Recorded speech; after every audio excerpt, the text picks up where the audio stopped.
The room was dead silent, just the soft hum of an old guitar amp and the glow of studio lights against a man who's seen it all. At 57, Keith Urban sat alone in his Nashville studio, no crowd, no cameras. No spotlight, just him, a microphone, and a truth he'd kept hidden for years. After 19 years of marriage, the country star, who once sang about eternal love, finally said the words fans never expected to hear. But when he spoke, it wasn't anger, and it wasn't scandal. It was something far more disarming, a confession. Because behind the music, behind the fame, and behind every flawless red carpet smile, there was a man quietly breaking and rebuilding himself. Tonight, we're diving deep into the story Keith never sold for headlines, a journey through fame, love, addiction, and redemption that ends not with heartbreak, but with peace. And once you hear what he finally admitted, you'll never see Keith Urban, or love itself, the same way again. If you want the story behind the spotlight, not just the gossip, tap subscribe and let's begin. The man behind the music.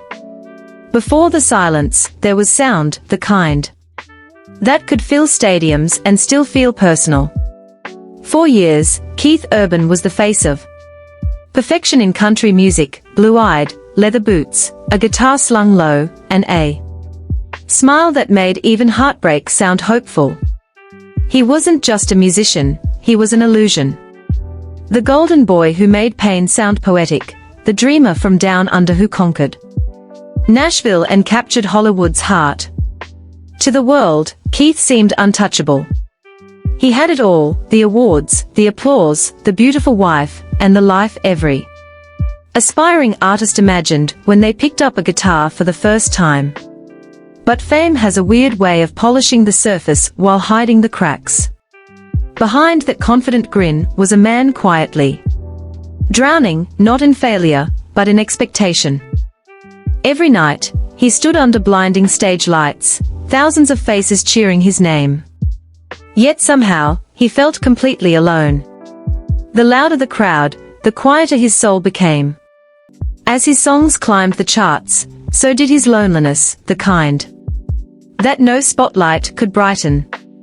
Because what fans didn't see was the cost of always being the perfect man. The one who smiled even when his heart was heavy. The one who said, "I'm fine," when the silence between shows said otherwise. He once admitted, fame isn't freedom, it's just a louder kind of loneliness. And you could hear that truth hiding in his voice, the way he turned sorrow into melody, the way every lyric felt like a secret message wrapped in music. When he sang about heartbreak, it wasn't theater, it was confession. He made pain sound romantic because he'd lived it, again and again. Every applause, every encore, every award, it all felt temporary. The lights would fade, the room would empty, and there he'd be, just Keith, sitting with his guitar, wondering if anyone really knew him at all. He had spent years building a version of himself that the world adored, yet somewhere along the way, he lost the version that simply wanted to be understood. And that was the real tragedy behind the fame, not addiction, not heartbreak, but the quiet, invisible ache of being loved for the performance, not the person.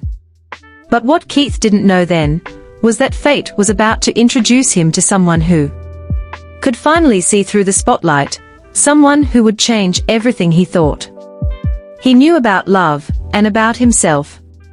Because before he could understand who he'd become, the world needed to remember where he came from. Small town beginnings.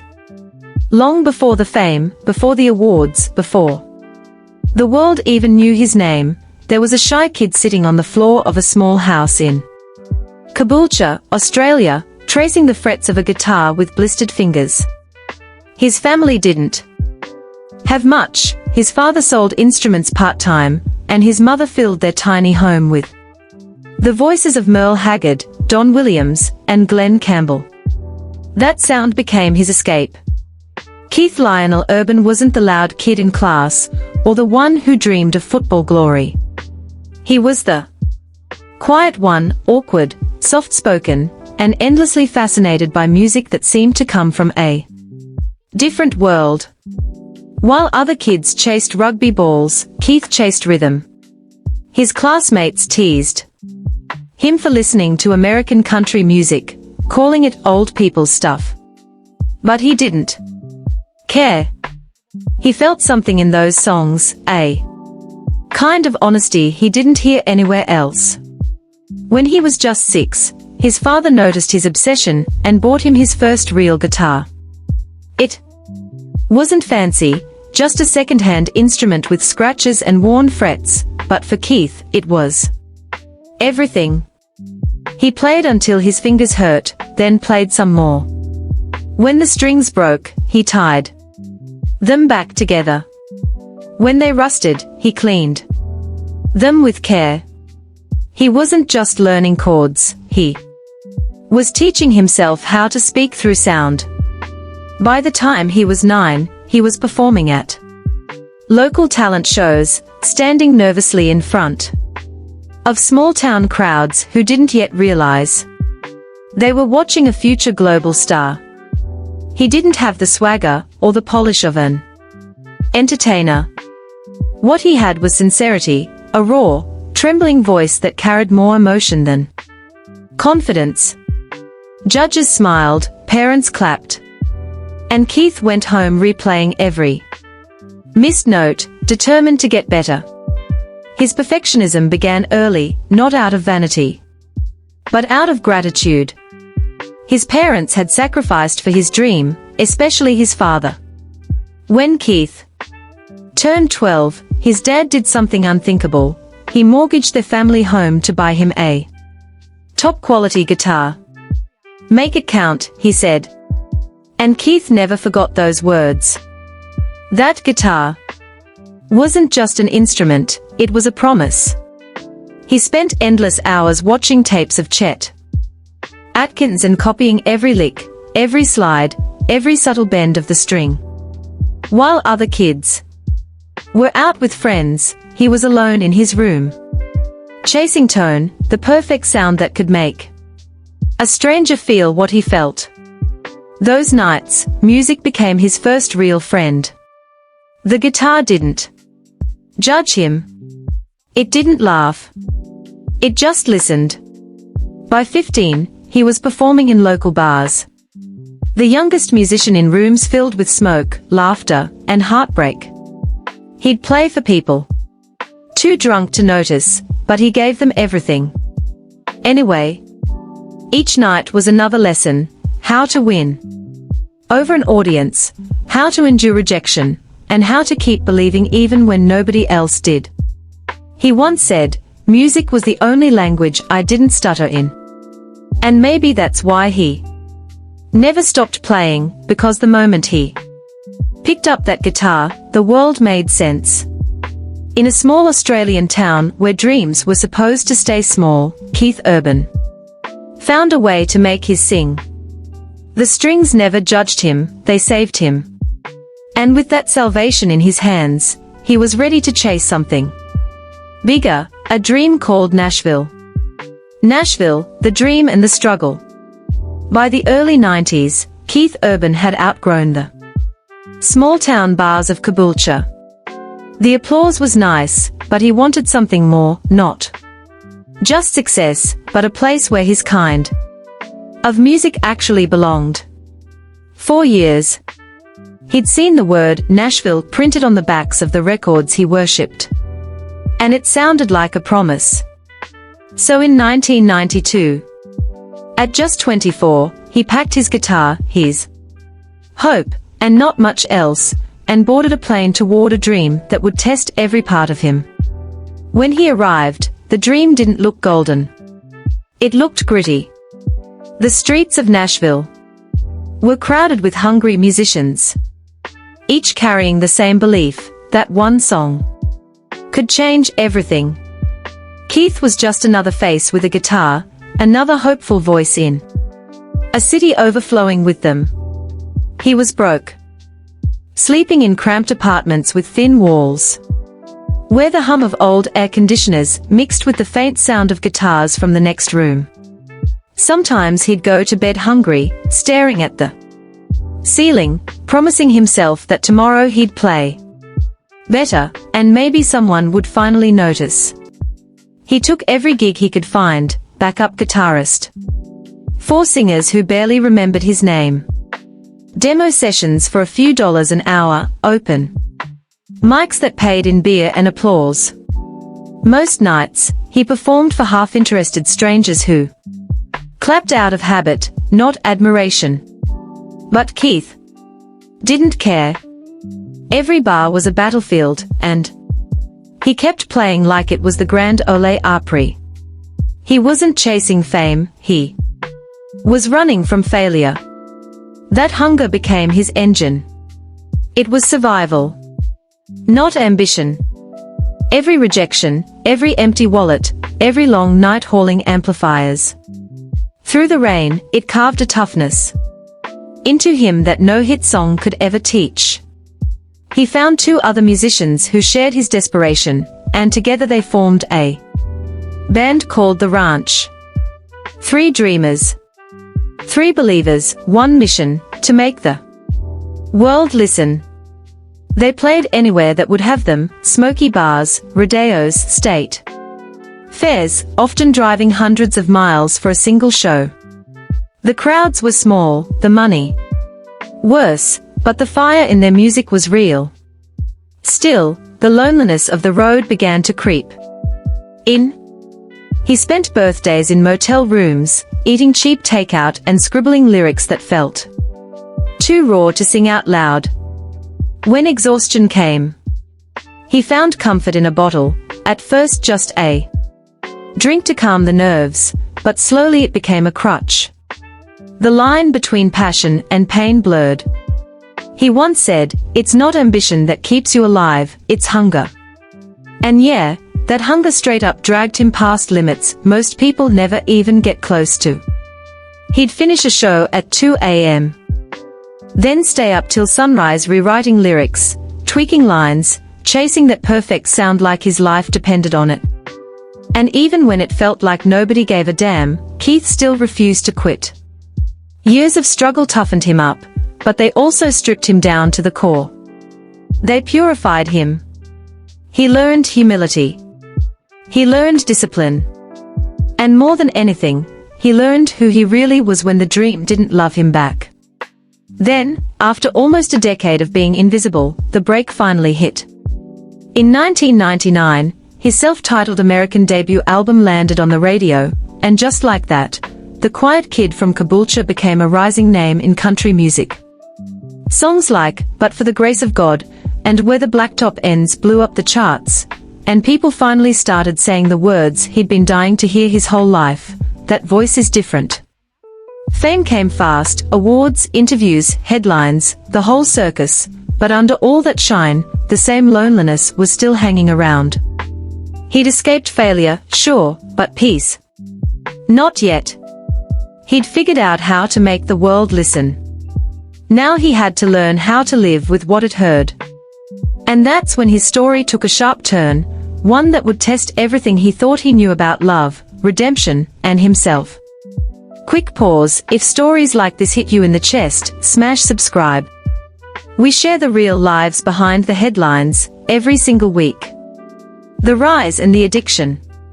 When Keith Urban's debut album hit the airwaves in 1999, it didn't just introduce a new artist, it announced a whole new sound.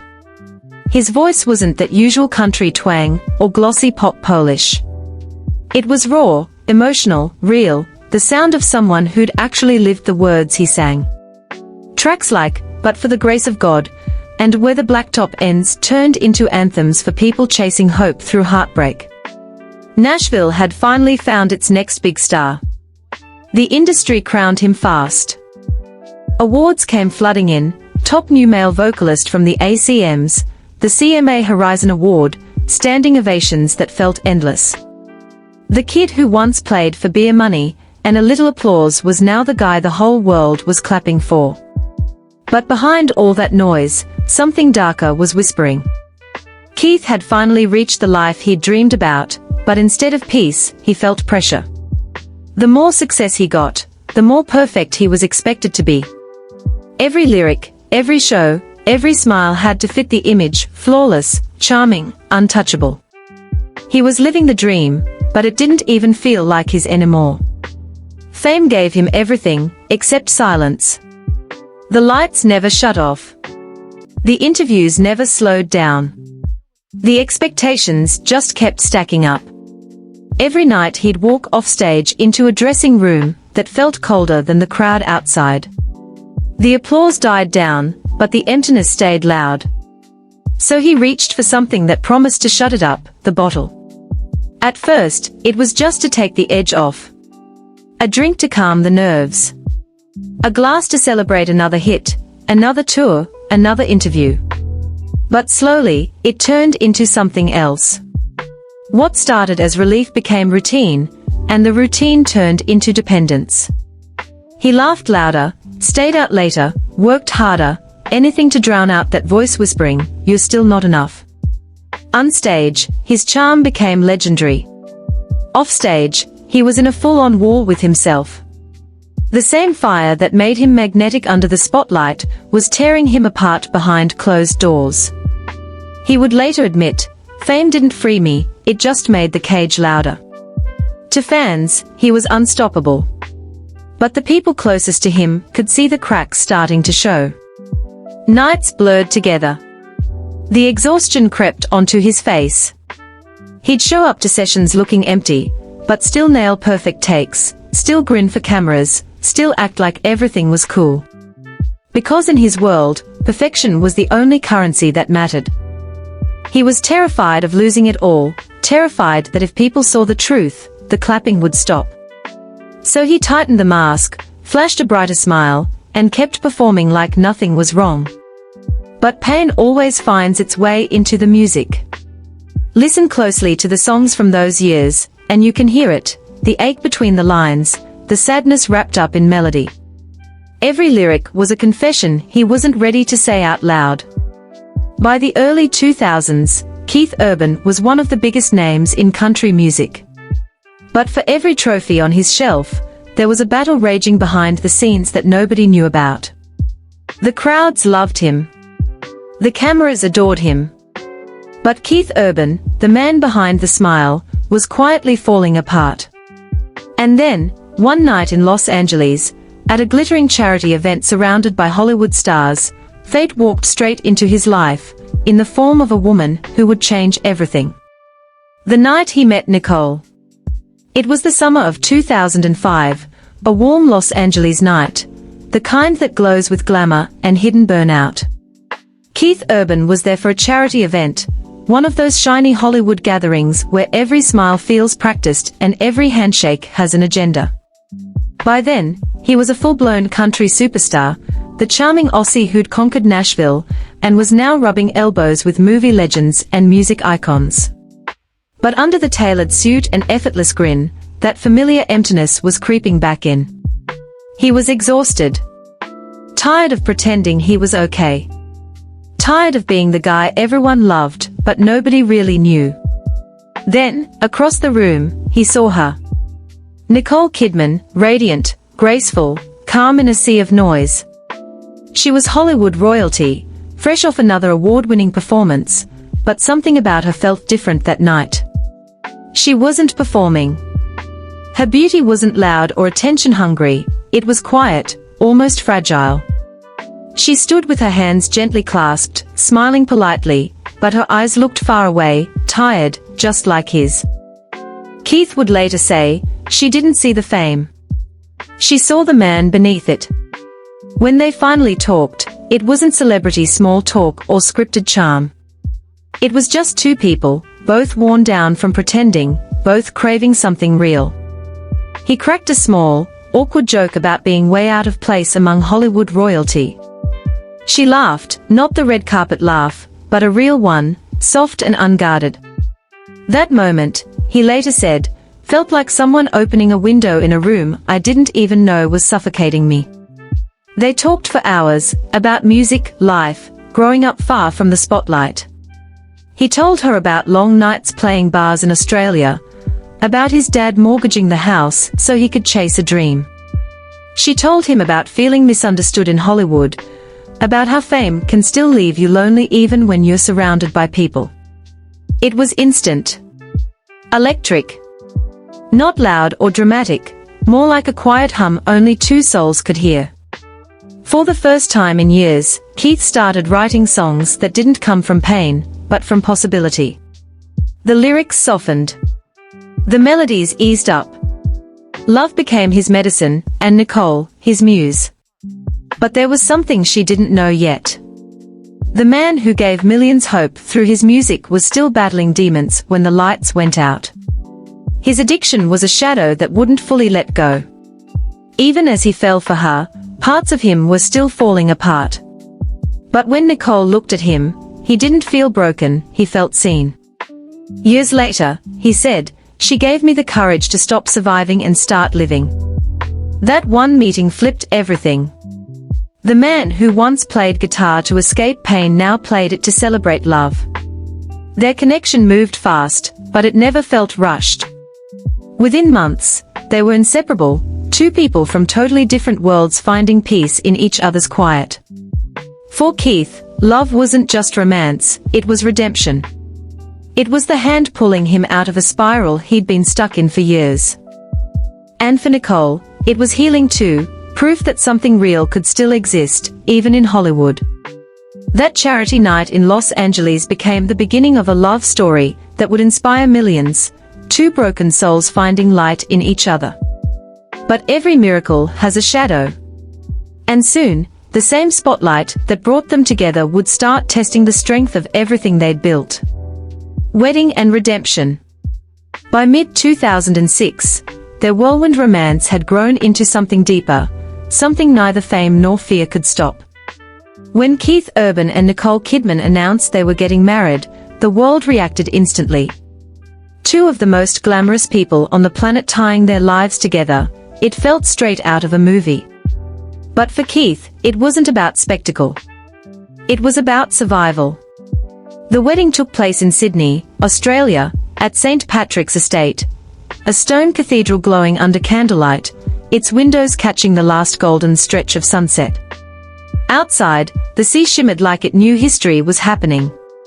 Inside, violins played softly as Nicole walked down the aisle, glowing in lace, calm but overflowing with emotion. Friends said Keith looked nervous, hands shaking, eyes locked on her like he couldn't believe she was real. When she reached him, the noise of the world disappeared.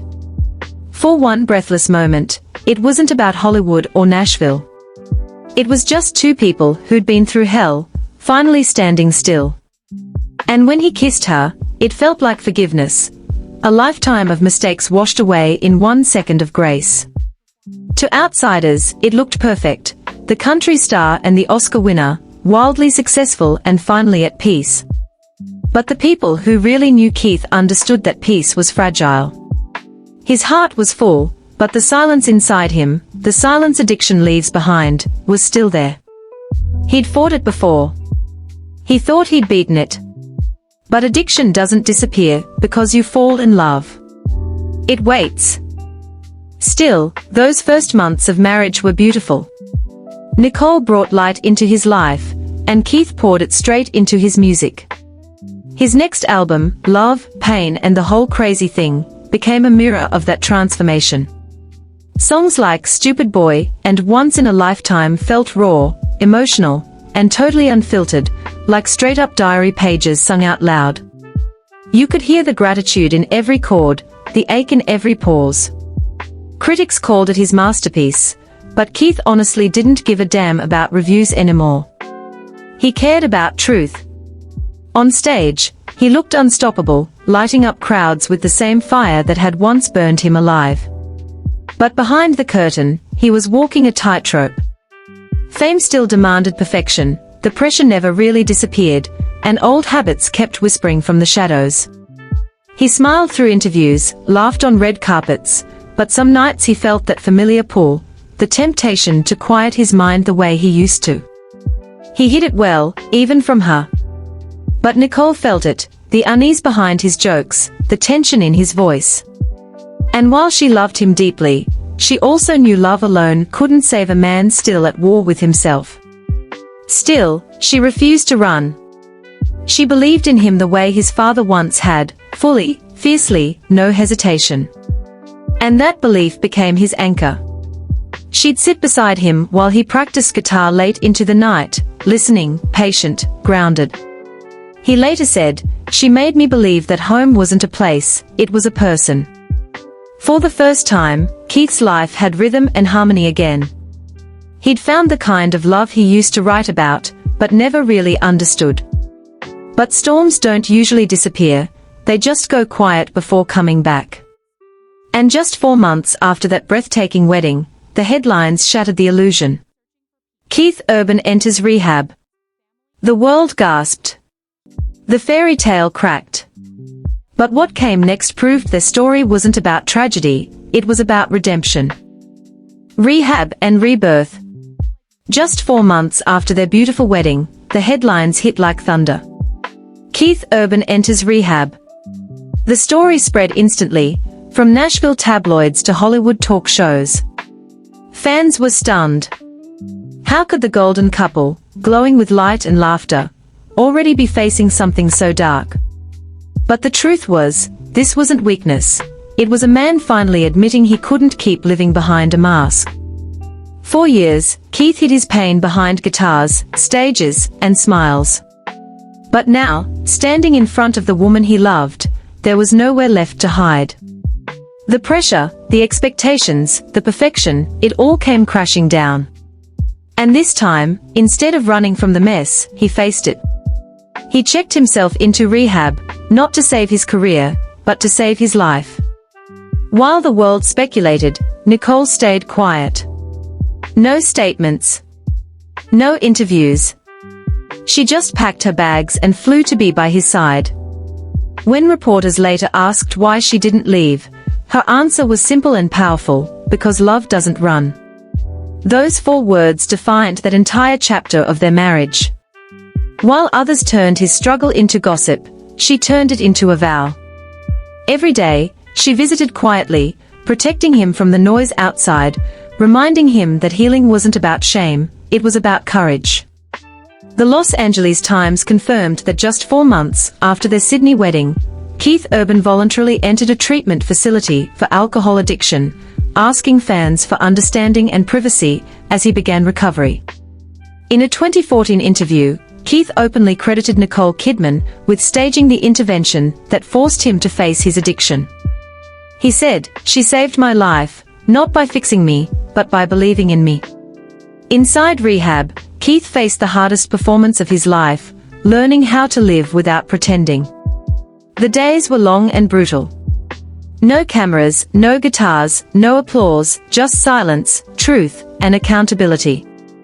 For the first time in decades, he had to face the man behind the fame. He later said, "She saved my life, not by fixing me, but by believing in me." That belief became his medicine. It wasn't loud, it was steady. It came from presence, not promises. Every time he felt like quitting, he remembered her walking through those rehab doors, choosing him again and again, even when he couldn't choose himself. After months of treatment, Keith walked out sober, fragile, humbled, but free. The man who once measured success by applause now measured it by peace. He returned home to Nashville, not as a superstar chasing his crown, but as a husband rebuilding his life. His next albums, Defying Gravity and Get Closer, became musical love letters to the woman who stayed when the world turned away. The lyrics weren't just about romance, they were about redemption. Songs like Thank You and Sweet Thing carried gratitude and renewal in every line. The message was clear: love can break you, but it can also rebuild you stronger than before. Fans felt the shift. The maturity in his voice. The vulnerability in his lyrics. This wasn't the same guy chasing stardom in smoky bars. This was a man who'd been through fire and came out steady, grateful, real. For a while, everything looked perfect again. Their love glowed, their family grew, and Keith's career hit new highs. But fame, like an echo, always comes back. The cameras returned. The travel picked up. And slowly, the same distance that once almost destroyed him crept back in, quiet, invisible. Still, Keith held on to the lesson Nicole taught him. Love isn't about saving someone, it's about standing beside them while they save themselves. It was a new chapter, built not on illusion, but on grace. And over time, that grace would be tested again and again. The perfect years and the pressure. For a while, it really did look like a happy ending. Keith Urban and Nicole Kidman had survived what most couples couldn't: addiction, distance, public scrutiny, and somehow came out stronger. They built a life that felt sacred, far from the noise that once drowned them. Their Nashville home became a sanctuary, quiet, sunlit, filled with laughter and guitars. Nicole traded movie sets for motherhood, and Keith learned to slow down between tours. Together, they raised two daughters, Sunday Rose and Faith Margaret. To the outside world, they were the perfect family, a Hollywood dream that somehow stayed real. Lazy Sundays on the porch, barefoot moments in the grass, nights where Keith played soft melodies while Nicole watched with that knowing smile. He once said, "Home isn't walls, it's the sound of her laughter." For years, they lived like that, two people who turned pain into partnership. But even the strongest love strains when the world won't stop spinning. As Keith's career soared, his schedule exploded: world tours, studio sessions, late-night flights. Nicole's work pulled her across continents: Hollywood, London, Paris. Their love was real, but so was the distance. Behind closed doors, things shifted.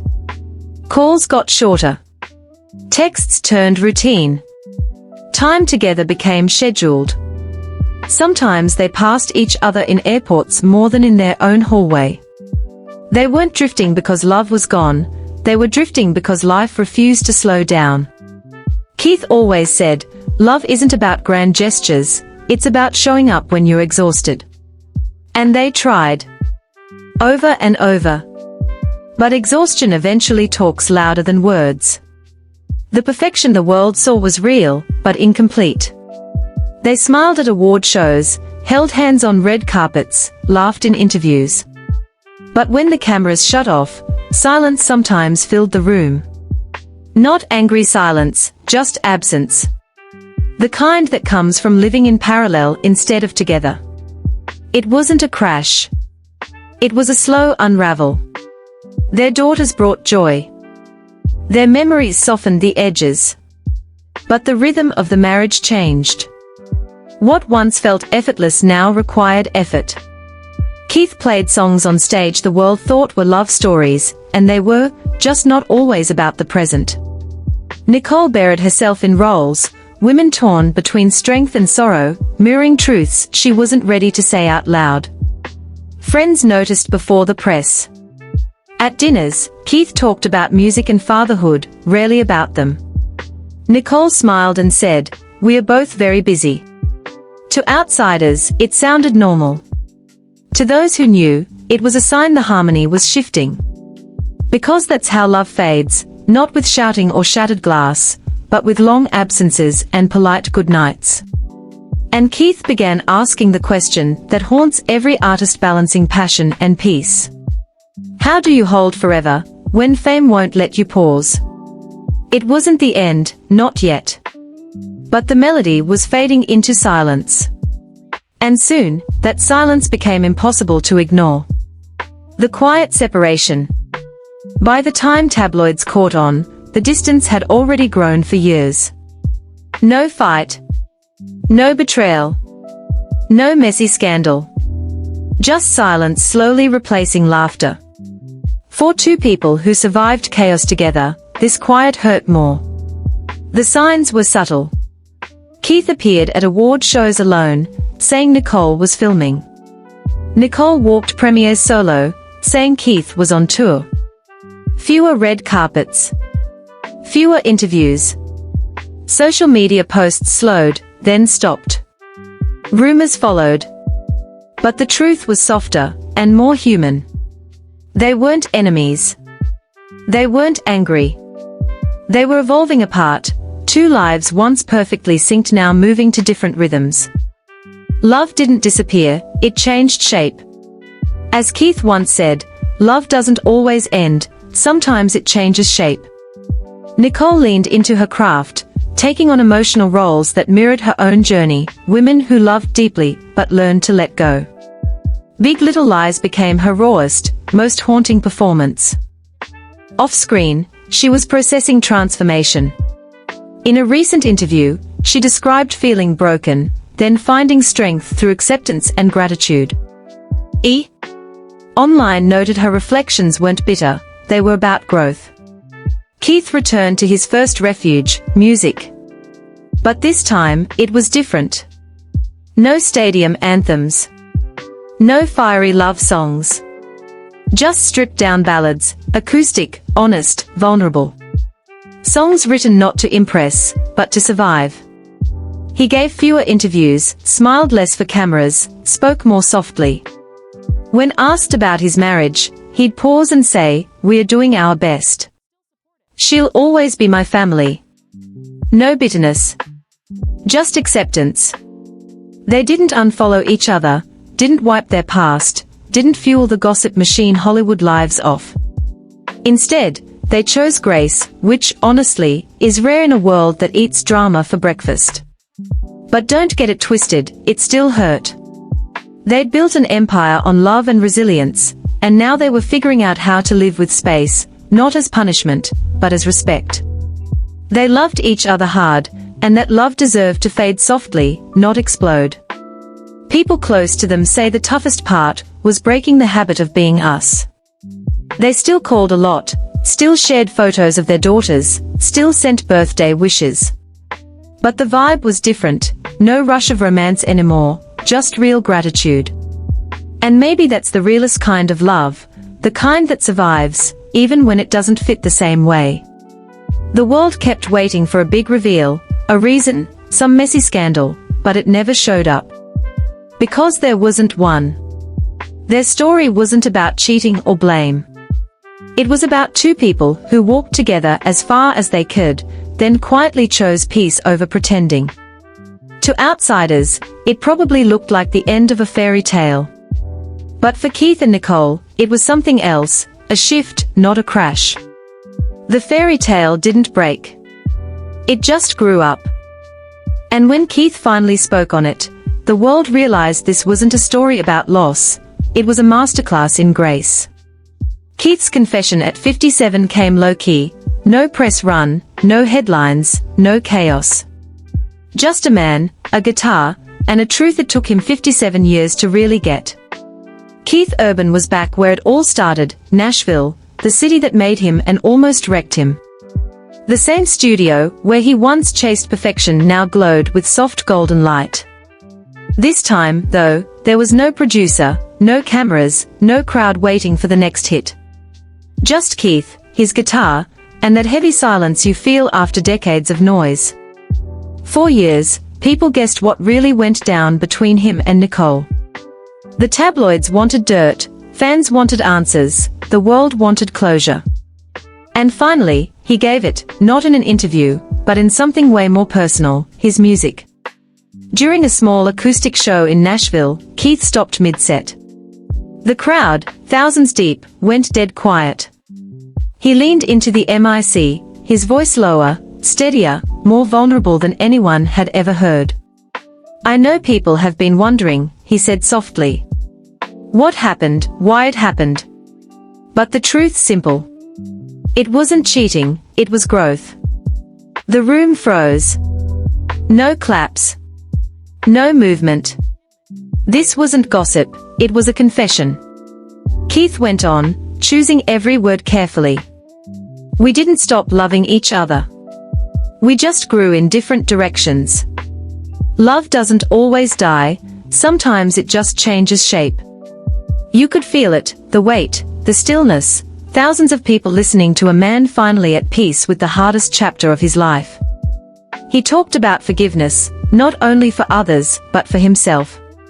He admitted that for years he was hooked not just on alcohol, but on control, applause, and the fake idea of perfection. When you're young, he said, you think success fixes everything. It doesn't. It just turns your fears up louder. That night, he didn't sound like a superstar, he sounded like a survivor. A man who learned that the loudest thing about fame is silence, and that peace doesn't come from being loved by everyone, but from being understood. Then came the moment nobody saw coming. He looked out at the crowd, fingers resting on the strings, and said quietly, I used to think love was holding on, now I know it's letting go. The arena went completely still, no cheers, no phone lights. Just one man's truth echoing through a room full of people who suddenly recognized their own. Some fans cried. Others stood frozen, realizing this wasn't just a concert, it was a revelation. From that point on, Keith Urban stopped performing to prove something. His newer music ditched the flash and show, it got raw, personal, real. The guitars were softer, the lyrics braver. Every note felt like a prayer for peace, not for a perfect life, but for accepting the one he had. He called it emotional sobriety. Learning how to live without numbing yourself. Without trying to control everything. In his words, it was a different kind of healing, the kind that starts when you stop performing. That night wasn't a comeback, it was his becoming. The kid from Caboolture who chased applause grew into a man who found freedom in silence. The world expected drama. What they got was calm. And for the first time in decades, Keith Urban wasn't chasing happiness. He was living it. The final word, when Keith Urban's last tour wrapped up, there was no big announcement, no goodbye speech. He just walked on stage, guitar in hand, and played a song no one had ever heard. He called it Still Here. No lights. No fireworks. Just him and 6 strings under a warm amber glow. The lyrics were simple, almost like a whispered prayer. If the world forgets my name, or my song, I'll still be here, where I've belonged all along. The crowd didn't cheer right away. They just listened, perfectly still, like they didn't want to break the moment. It wasn't the end of a show, it was the closing of a life chapter. When the last chord faded, Keith didn't bow. He just smiled, small, calm, real, handed his guitar to a crew member, and walked off stage. No encore. No curtain call. Just silence. He didn't lose Nicole, he found himself. Years of fame, addiction, and heartbreak stripped him down to something clean, understanding. He once believed happiness lived in applause. Now he knew it lived in quiet, in knowing who you are when the lights shut off. In interviews since, he said love never really leaves, it just changes its tune. And maybe that's what his story was always about, not endings, but evolution. Because some stories don't end, they just find a softer melody. If you believe love can grow instead of die, that peace is just another kind of forever, don't forget to subscribe. There are more stories ahead, and more songs still waiting. And somewhere in Nashville, a man named Keith Urban is still playing, softly, beautifully, still here. Note, this video is based on publicly available reports, interviews, and artistic interpretation for storytelling purposes. All commentary is respectful and meant for entertainment and education.